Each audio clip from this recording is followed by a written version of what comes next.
Welcome back to Yehoshua's Daf Yomi Shiur, where the Daf continues until the complete revelation of Mashiach ben David. May it be soon and in our day. We're continuing in Daf 58 of Chullin. We are on 58b, top of the page, with the words Hani Tamri Dechada.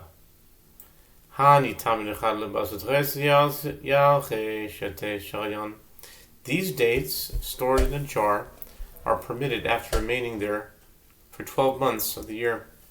Since worms have no bones, they cannot last 12 months. Consequently, any worms found in the dates must have hatched after they were picked and therefore permitted. Just as a disclaimer, I'm not making any scientific claims by reading this. I'm simply just reading the Talmud because it says it here. I don't know whether, in fact, this is a scientific fact or not. So, at any rate, Amar, and also now that I'm here, while reading the Talmud, I am stepping aside from taking any, let's say, opinions, either accordance or against the Talmud. I'm not saying for or against. There could be some things in the Talmud that are somewhat offensive and hard to understand to some, and therefore I don't. I basically am not taking opinions with the Talmud or against the Talmud. Just reading it. Anyway, continuing. Amar Rav les baka bar yoma veles didra bashata. Rav says there is no one-day-old mosquito, since all mosquitoes die before they have lived a day. Is that true? Do all mosquitoes die before they have lived a day? I don't know that. I can't make that claim. They're making the claim here, but I don't know scientifically if that's true. All mosquitoes die before they have lived a day. And there is no one-year-old fly. How does he know? Okay, let's continue. Amrli Rav Papa leBaye Amri Inshi Shav Shni Amrai Bakta Mibaka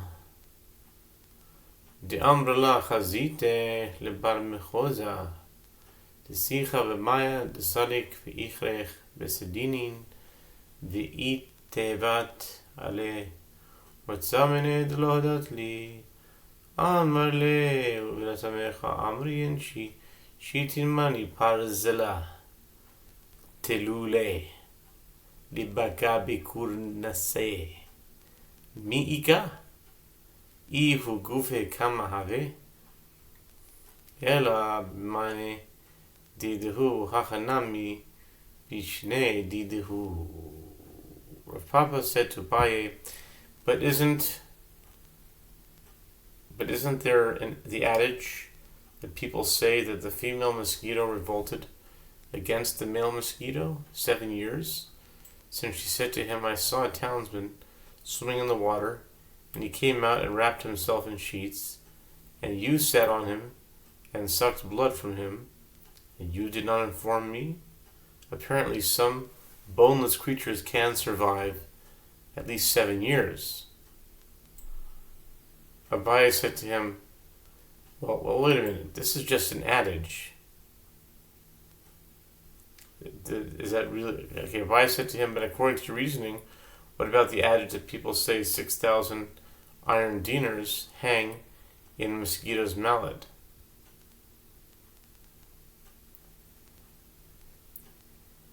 Meaning its body is powerful. Is there really such a thing? How much does the mosquito itself weigh? Rather, the saying must be referring to the hundreds of their own dinars. What? Mosquitoes' coins? Here too the adage referring to its own years, not human years. Okay. Tanan Hasam בהמה בעלת 5 רגלים, או שאין לה אלא 3, הרי זה מום. אמר רב הונא לא ישונה אלא שחסר ויסר ביד, אבל חסר ויסר ברגל, טרפה נמי הביו, my timer called yeser kanatul tami. We learned in the Mishnah elsewhere, Bicharot 48, with regard to an animal with 5 legs. An animal with 5 legs, or one that has only 3. This is a blemish, and the animal may not be brought as an offering. Rav Huna said that they taught this halacha only in the case where the animal was missing or had an additional foreleg. But if it was missing or had an additional hind leg, it is also treifa. What is the reason? It is that any extra limb is considered like a removed limb. An animal whose foreleg was removed is kosher, but if its hind leg was removed, it is a treifa. The same applies if it had an extra leg. Hahi chayvesa tihavile talti sanyo deve esua lavino vitarfo midrav huno v'i shafchan le'adadi kashel. The Gemara recounts the case of a certain animal that had 2 sika, whatever that is. The brought it to Ravina, and he deemed it a treifa based on the statement of Rav Huna that an extra limb is like a missing limb. Since an animal missing a sisum is a treifa, and an animal with an extra sisum is like a treifa. Don't ask me what a sisum is, I'm not sure. You can look it up afterwards. The Gemara asks, but if they empty into each other such that food can remove freely between them, the animal is kosher because they are considered one organ.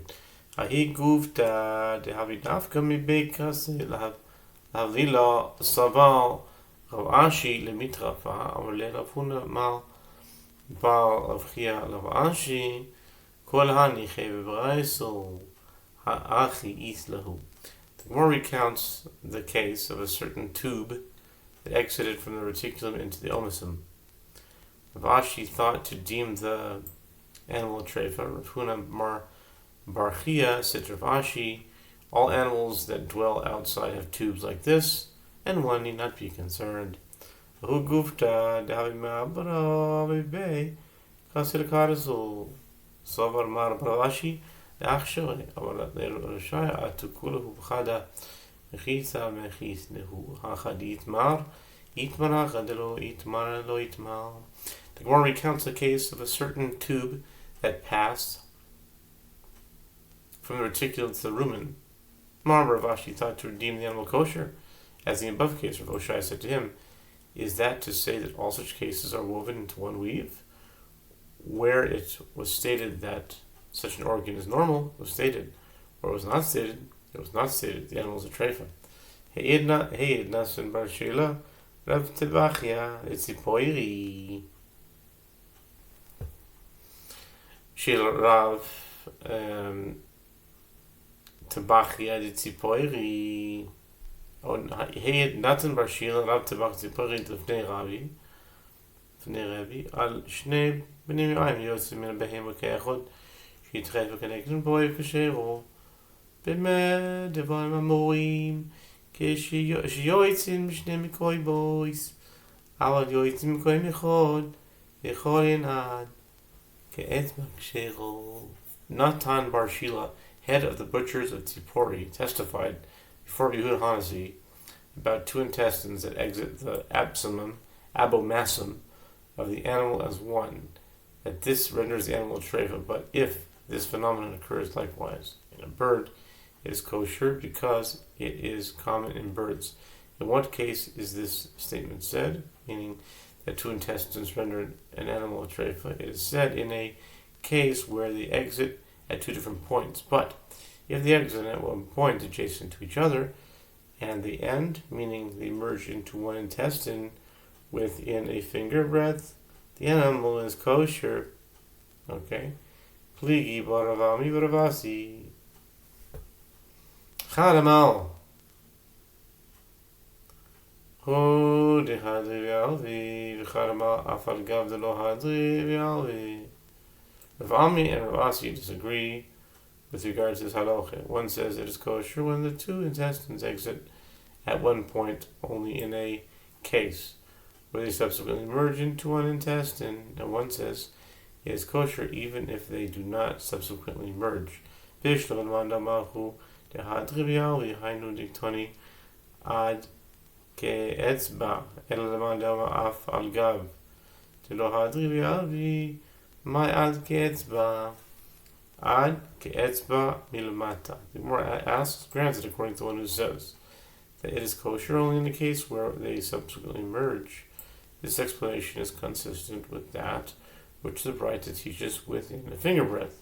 That is, the two intestines must merge within a finger breadth for the animal to be kosher, but according to the one who says it is kosher even if they do not subsequently merge. What is the meaning of the phrase, and they end with a finger breadth? The Gemara responds, it means within a finger breadth below. As long as the intestines merge before the final finger breadth near the anus, the animal is kosher. Anus. Rabbi Yehuda Omeir, Im Natla Hanose, Pesuda Omer Rav Yochanan, Rabbi Yehuda, Rabbi Yishmael, Amru, Davar Echad, Rabbi Yehuda, Hade Amran, Rabbi Yishmael de Tanan, Rabbi Yishmael Omer, Hanotze Mitzdarefes. The Mishnah states, Rabbi Yehuda says, if the down covering its body was removed, it is a treif and fit for consumption like an animal whose hide was removed. With regard to this, Rabbi Yochanan says, Rabbi Yehuda and Rabbi Yishmael said the same thing. Rabbi Yehuda said that which we said here, that the removal of the feathers is like the removal of the hide. Rabbi Yishmael agrees, as we learn in a Braita. Rabbi Yishmael says, the down joins the flesh to constitute an olive bulk for purposes of pigul. If a priest pinches the nape of the neck of a bird with intent to consume a combined olive bulk of its meat and its down beyond the permitted time, the offering is rendered pigul. Evidently, both Rabbi Yehuda and Rabbi Yishmael agree that the down of a bird is considered like the hide of an animal. Amar be'edil me'lahi ad kan lo yikom Rabbi Yehuda hocha ela le'inyan treifo de la kamidi de b'geno ale אבל לעניין איפל גולי כרבנן סביר לה יד כאן לא יקמנו לשמוע על חסם